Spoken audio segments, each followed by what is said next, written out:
We are called, we are gifted, we are learning to respond to the needs of the times. We are living here today. We are called, we are lifted, we are hanging on your word. Where to now, Edmund? Where would you go now? Go to each other. Yes, that's what Jesus said. Serve one another. That's exactly what you did. Out on the edges, the shadows, a star was burning bright to guide the young ones. You taught them to claim their human right. You said it's ours to choose life. In God the healing, name what you're fearing. God is revealing through the pride of the poor, standing tall. We are called, we are gifted, we are learning to respond to the needs of the times.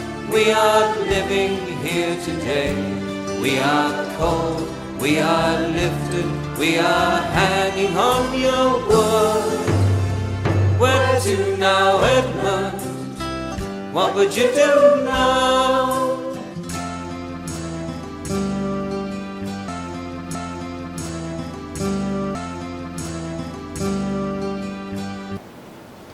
A very warm welcome to you, Theo Bala, on this special episode of Heart of a Brother.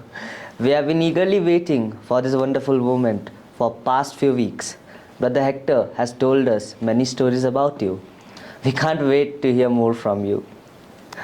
From your inspiring journey as a Christian brother to your different ministries, and of course, few of those mischievous moments as well. It's truly a joy with us that you are with us at Goethals Studio. Welcome. Thank you, Harsh. Theo Bala is a code word. That's a famous thing that we say in Mangalore when we love the other person. And I call Brother Hector Hector Munna. It's only, it's something of a joke, but we really value our friendship. And that's why we keep teasing each other. And thank you for having me on this channel, Harsh, because I'm really happy. And especially to see the studio, one of its unique kind, well established. And I think it is Brother Hector who is the mastermind, and with the support of Brother Miles and Brother Samuel. So kudos to you, and especially to see the young students getting into innovative ways of education, because presently the world is requiring of different technological skills, and you are getting prepared for it. So thank you for inviting me, and I'm happy to be on this channel. Thank you, brother. We are proud to hear these wonderful words from you. Brother, as you celebrate your 60th birthday on 28th of April, we want to take a special moment to say congratulations. On behalf of the entire Goethals Studio team, we wish you a very happy and blessed birthday.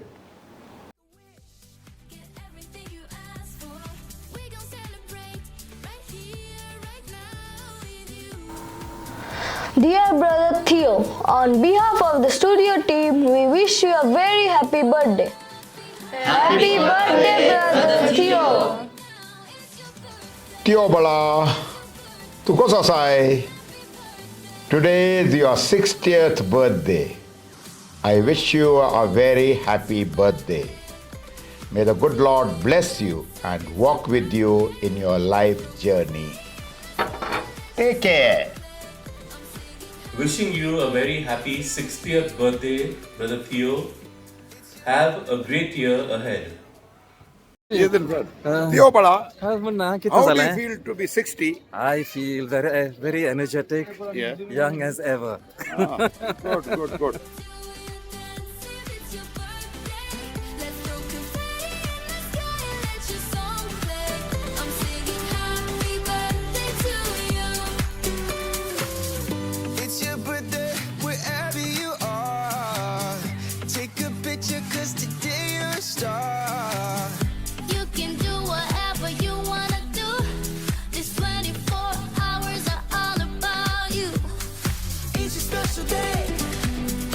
the dance floor. Trying to make a wish, get everything you ask for. We gon' celebrate right here, right now with you. We got to party all night. How are you feeling to reach this beautiful milestone in your life? I'm happy and at the same time very excited. In fact, I just don't feel like I'm 60. I feel that I'm just 30 because one of the reasons is that I've interacted with many students and also transferred to many places.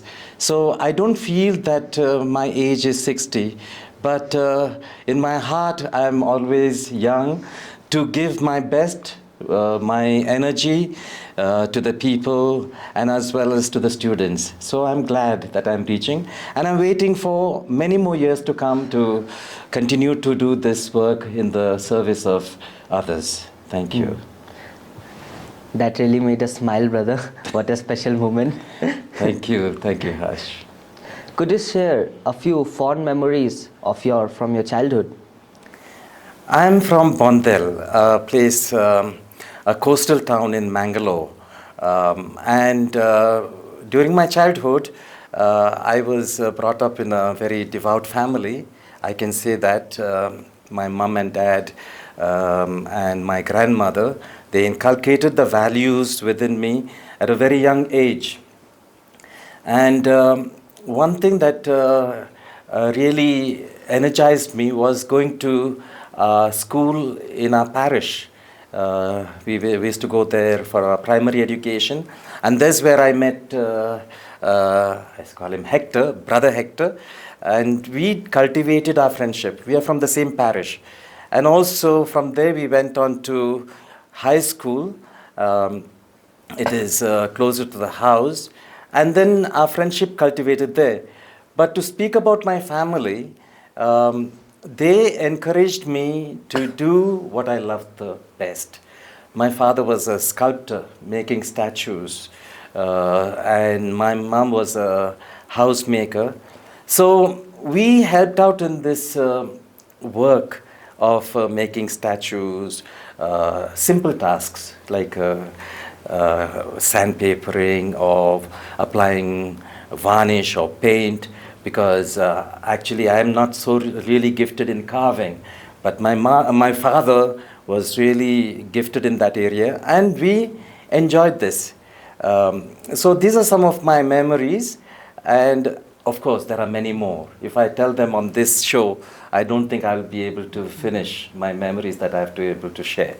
So, Yes, brother. yeah, thank you. That's a beautiful memory, brother. Yeah. You still look so young and full of energy, brother. What makes you keep going and motivated every day? What keeps me motivated? One thing that I enjoy doing is to work with the youth. And especially when you are with the youth, what happens is you become like the youth. And that is the secret of my energy. And what way have I worked? Actually, I've taught in many schools. Very first instance, when we were being trained, we were sent to St. Columbus School for a month. And these were the very initial stages of learning how to teach. It was challenging because you have to learn all the skills to get the attention of the students and build up within yourself the capacity to be able to take the students to a higher level. So from there, I was transferred to Mangalore for my first mission, then to Goa, then to St. Edmund's College, St. Edmund's School. So what happens is interacting with the people whom I love the most has kept me active and energetic. Thank you. Thank you, brother. You have been a childhood friend of our brother Hector, the director of our studio. Could you tell us about your friendship and any memorable moments that you have shared over the years? Brother Hector. I can write volumes about Brother Hector. He's mainly because I know him from KG, nursery, that we interacted well. He is very energetic himself, because if I see him, he had a lot of ideas. Actually, if you see, we were not born during the age of technology. So how do we keep ourselves active? How do we keep ourselves energetic? It's not the mobile phone. It is not computer. It is something that we do creatively, to keep ourselves engaged with the world. And Brother Hector was very good at writing dramas. He used to write plays, he used to write poems, simple, but at the same time very good, extraordinary. And in all the plays, Brother Hector was the main actor. He was the main director. I was only an assistant. That's only one aspect of our friendship. My role as supporting his initiatives, and his role in giving me company, sharing very deeply. So these are some of my memories. Thank you. That's such a beautiful friendship memory, brother. Brother, even though you did not study in a Christian brother school, what made you choose to become a Christian brother instead of becoming a priest? When I was young, studying in high school, I was very young at that stage, and I did not know what is a calling, what's a vocation. A set of brothers came from a nearby town, a place called Bachpe, and they spoke to us in our school about brotherhood. And that was the first time I heard in my life there was a congregation of brothers. Before that, I thought it was only priesthood. You can only become a priesthood. You can only become a priest. And even if you become a brother, it's only halfway to becoming a priest. But there was a different insight later offered to me, different way of life. And they came and spoke, and I did not take at that time very seriously about brotherhood. But Brother Hector, being the dynamic and energetic person, he went off to attend the vocation camp in Bachpe, and there he enjoyed the 3 days. And when he came back, he told me what a wonderful time he had, and I should have been there with him. At that time, I was also worried if my parents would give me permission to go from my family to stay away for 3 days, because they thought that I was still small to go out and be somewhere else. So the following year, Brother Hector, my close friend, he said, "Come on, let's go this time and let's explore." And we did. He came and met my family. Don't worry, I'm there with him, so assurance of that I'll be safe, all that. And we had also kind of planned. We had not really planned to become brothers. We thought of really our first thought was to enjoy the program, enjoy it to the full, and which we did. And towards the end, when we were all distributed a sheet of paper, they were asking us, what would you like to become in your life? Would you like to become a priest? Or whether you would like to become a brother, or you want to get married? And we had already fixed our answer to say, okay, we were going to get married.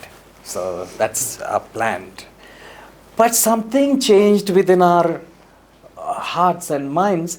We both of us had ticked to be a brother without consulting. Without consulting, it happened.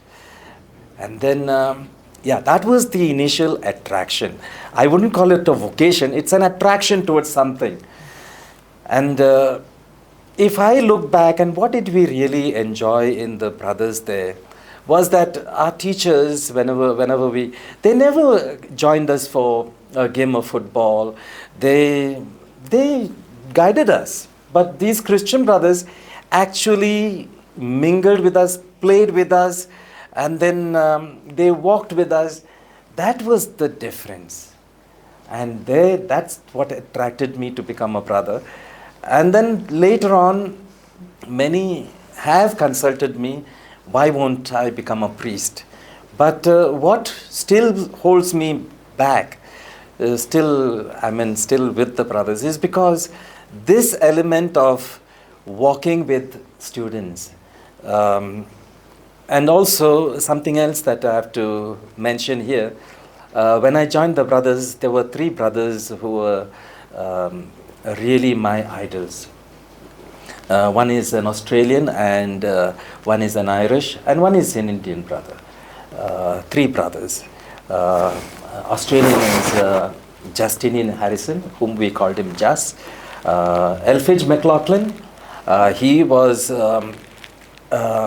Irish, and plus he did a lot of guiding us, mentoring us.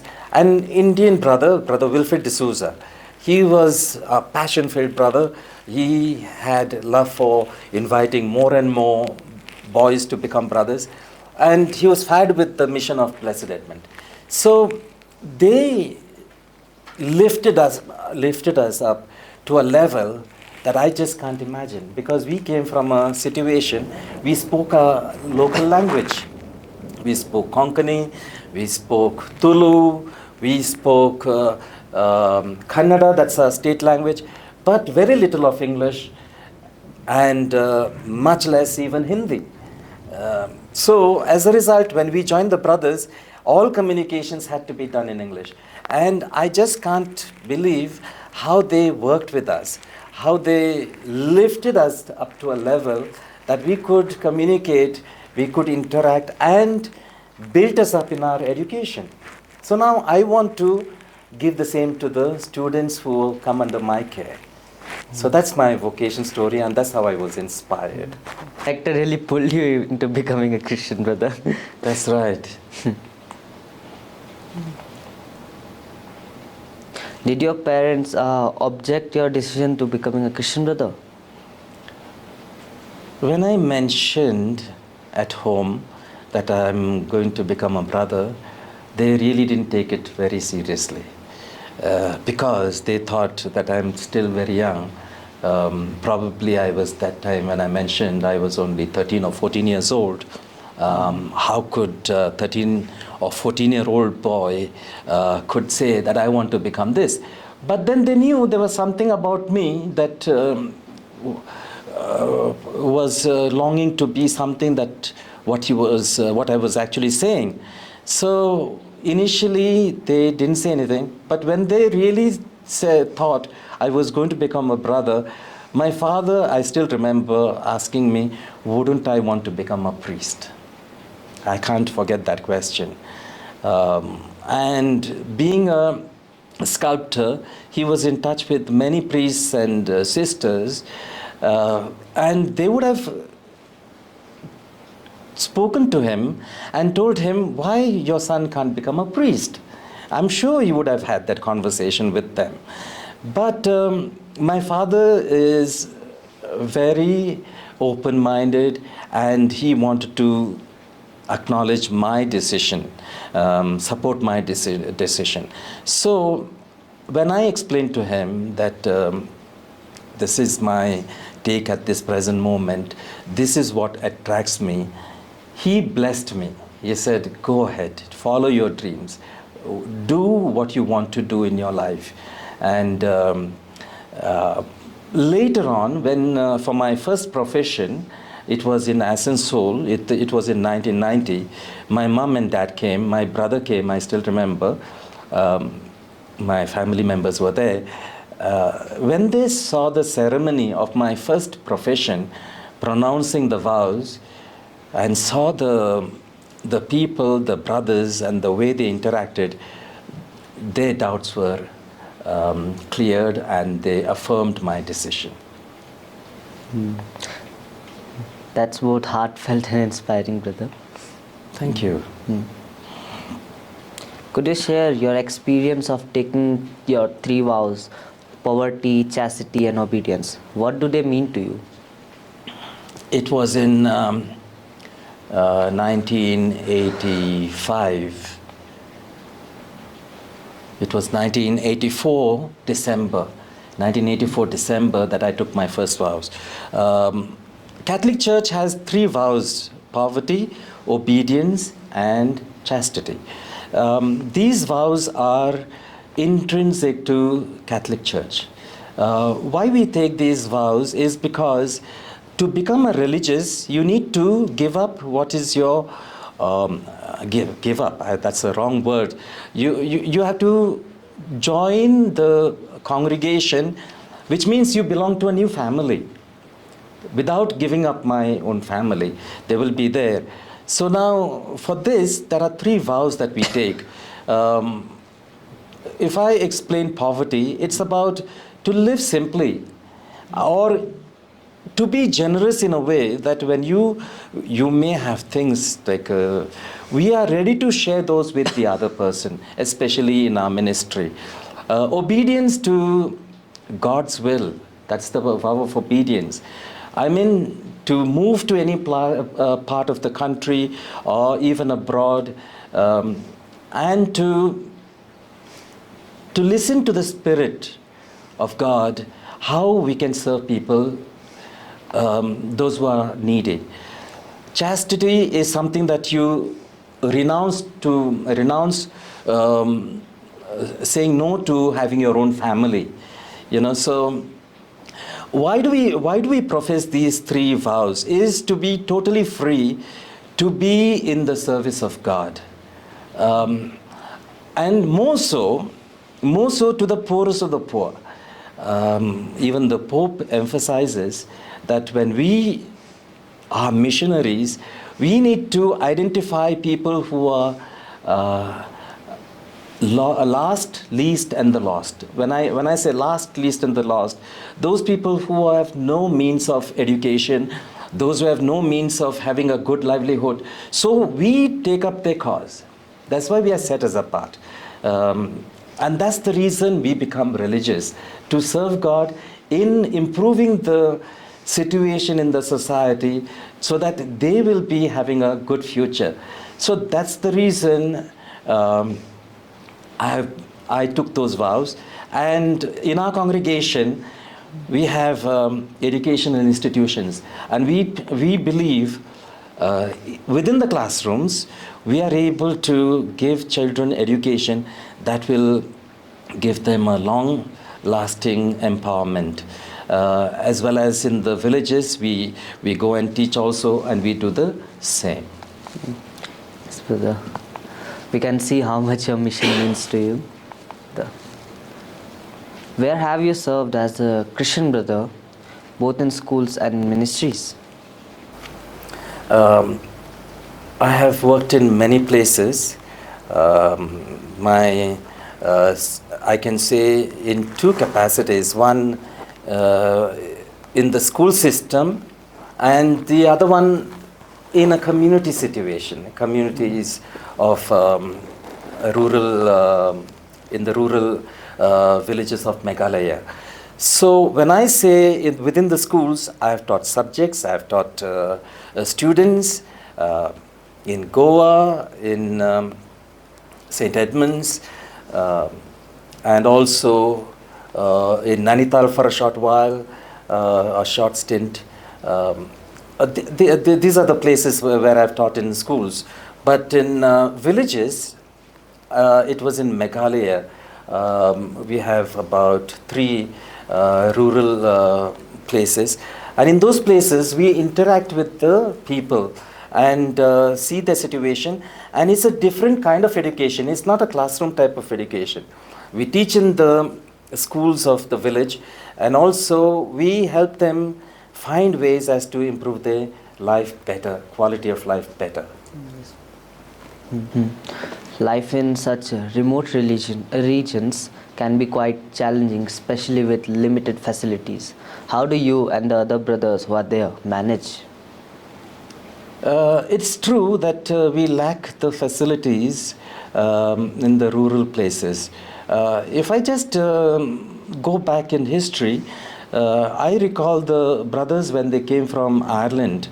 They came from Ireland in 1890, and when they came to India, they were not able to speak Hindi or any of the languages, Indian languages. But then they took up the challenges as a challenge to come and help the people of India. And they didn't have places of good places to stay in. But they helped the situation by building up these schools. So when I look at that, our pioneers have given us a good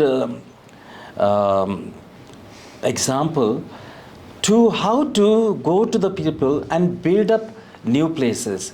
So when I go to these places, I remember how our early brothers had to build these schools from scratch. Today we are proud of these big institutions, but it was their hard work. Many times they may have run short of money, and they have really had to collect these funds to build these big institutions. So it is our turn. I do not consider that, yes, challenges will be there in the places for, you mightn't have the network that you need, you mightn't have some of the things, but that is insignificant. Thank you. So the hard work is the key to success. Hard work is the key word to success. Yes. What have been the most rewarding and also most difficult moments of your mission in Meghalaya? What is most rewarding? When I have gone there to teach, to help out in these villages, I have seen some of our ex-pupils connecting with me. Not because I contacted them, but they have got back to me, brother, how can we help you? You know, so it is not about giving education for something that it is education. Now Aristotle would say education is not the education of the mind, it is education is of the heart. Now when I look at that, what are our ex-pupils can do for these places? Not only gaining these high positions, but some of these students have really got back to me and they said, what can we do for you? For me means what can we do for the people of these villages? Whenever I visit offices in Meghalaya, invariably I meet ex-people of St. Edmund's College, St. Edmund's School. They say they want to do their bit for the people of these people in the rural places. So that is most rewarding, and I feel that, and there are some students in Mangalore, families have connected with me and they've helped me to help the people of Meghalaya. And challenges, I wouldn't want to dwell much more on that, because when you have that heart and the love for the poor, even if there are challenges, you want to go beyond them. You want to fight for them. We heard that you have spent some of your time in Philippines. What led you there and what ministry you were involved in there?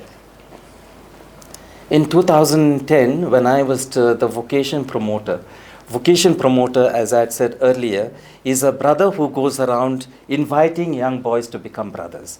Vocation is a calling. And how do you know that we have a vocation? Is to be happy within yourself. When I want to do something, am I happy with it?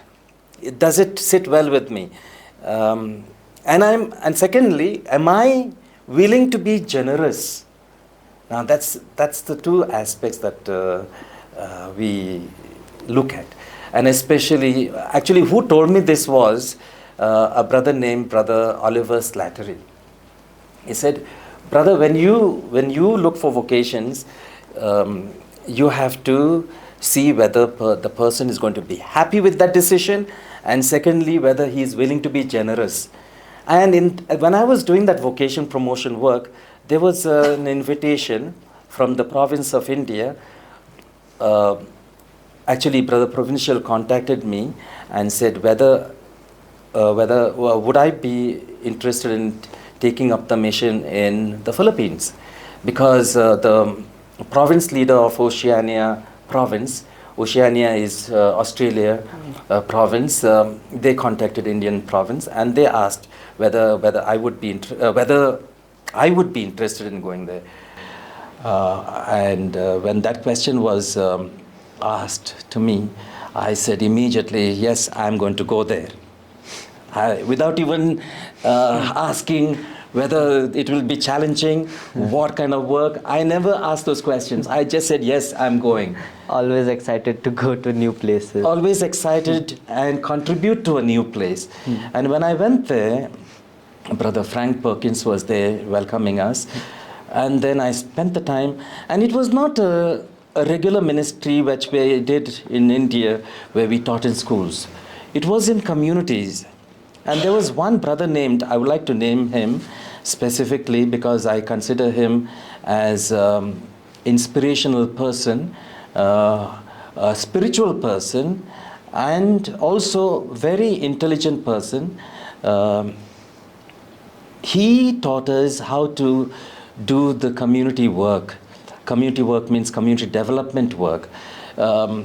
He established, helped us to establish a legal entity called Edmund Rice Ministries Philippines. And under that, we welcomed many staff. And then we went in 3 different directions. One is education, character formation education. Second one was livelihood in the communities. And the third one was back to school. So these are the programs we conducted. But I was involved with the youth. I was involved with the youth. And what I enjoyed there was interacting with the youth there and the staff. And exciting moment to be involved in a similar journey of becoming a better person daily. So that excited me. And after 11 years, I returned to India, and I'm happy that I have contributed to the Philippines. And I'm grateful to the people there, because Filipinos are very lively, very friendly. So I cannot forget that. So it's a memorable experience for me in the Philippines. It gives us a glimpse in your journey, brother. Thank you. I saw a photo of you dressed as Mary in a play in Shillong. Can you tell us a story behind that role and about that play also? Yes, I remember that incident, Harsh. It was back in 1983, 84, when I was in the novitiate. We were in the novitiate, and that's the time we used to be trained for teaching and also a deeper connection with God, prayer life, all that. And Brother Gerard Alvares and Brother Liam DC, they used to come and teach us how to teach in schools through creative ways. And this is a play on Pentecost. Pentecost is it is a play where when Jesus was crucified, and all the apostles and Mary were afraid, and I got the role of Mary. And I was when I was in the novitiate, I was very young, and I had this. Brother Hector was Peter. Brother Joel was the soldier, Roman soldier. So the scenario was that apostles and Mary were in the upper room and praying, and that's the time this picture was taken. And I was Mary, and they used to tease me, Mary with the mustache, because I was young, and those are the days we did not have makeup. We enacted that play, and many of the St. Edmund students would come and see these plays, you know. And that was our beginning to become creative in our classroom teaching, to put up plays, to conduct activities. So that's how we started our training. Yes, brother. There's a story going around that you and brother Hector lost your way while trekking in Shillong. Sounds like quite an adventure. Can you tell us about your experience and what really happened that time? You see, Brother Hector went 1 year ahead of me to Shillong, and I went a year later. So when I went to Shillong, you see, as friends, we need to connect with each other. And this was a Thursday, and every Thursday we used to have a walk to a place in Meghalaya, a rural place. And we'll walk to that place. A good walk for up to about 4 to 5 hours at times. So while we were walking, we got carried away with our talks. We catching up with our village, Mangalore, and we lost our way. The group went ahead, and now we had to choose the road, one on the right and one on the left. We chose the wrong path, and then we kept walking and kept walking. We couldn't connect with our group mates, and then suddenly we saw children running because they saw these two guys walking. And as soon as they started running, the people started coming also, because they thought, what's happening? Who are these people walking this way? And then we tried to explain, but at that time I did not know the language. So they were ready to hammer us in a way, because what are we doing in that place? But then suddenly what happened was God saved us. One of the brothers who knew Kasi, Brother Jonas, he came and he said, these are the brothers from St. Edmunds. We are just walking on once a week to different places, so nothing to worry. And thank God he came and we were saved. Nothing much happened, but it's a memorable experience. Thank you for taking us back in time, brother. Thank you. Brother, we heard you have picked up the language Khasi well. You even sing in that language. Would you mind singing Khasi song for us? Yes, I wouldn't mind singing a Khasi song, because I've been in Meghalaya for some time. In 1995, I was transferred to a place called Maujrong, which is close to Sora, which is also known as Cherrapunji. And that time, there's one professor, his name is Chesterfield Kongweer. He taught me a song, Ngin Longki Klor. And I liked it very much. And the song has deeper meaning in the Khasi culture. And I taught that song in many schools. One in Mangalore. Once I taught that school in Mangalore, and the brothers still laugh about it, that I'm teaching all these Khasi songs in different places. So yes, certainly I can sing that song. Hoi Q. Hoi Q. Ngin long ki klur hala I jong I dong. Yala kari kat no ngis ngo sarong. Pateng yang I anyai ken mau. Ngin long ki dak bala to hau mau. Baroshis neighbor taken yo I. Base shiloit ki klor na mingi. Kat ba jing dum jong ka miet na ka senya. Kat ta krek krek pat ngi ai ta ba. Oi Q. Oi Q. That really made us smile, brother. Thank you. I was able to sing that without impromptu. Yeah, thank you. Give or share with our staff and the students of our school. One message that I would like to give is we Christian brothers run value-based institutions. So I urge the parents, staff, and the students to live by values of honesty, respect, which are quite intrinsic to Indian culture. So respect each other, live live with honesty, and share that love with each other, which is very important to us in our society. Thank you, brother, for sharing with us. Many parents today worry about their children's future. What would you say to them regarding values, education, and faith? One challenge that the present day children face is the mobile phones.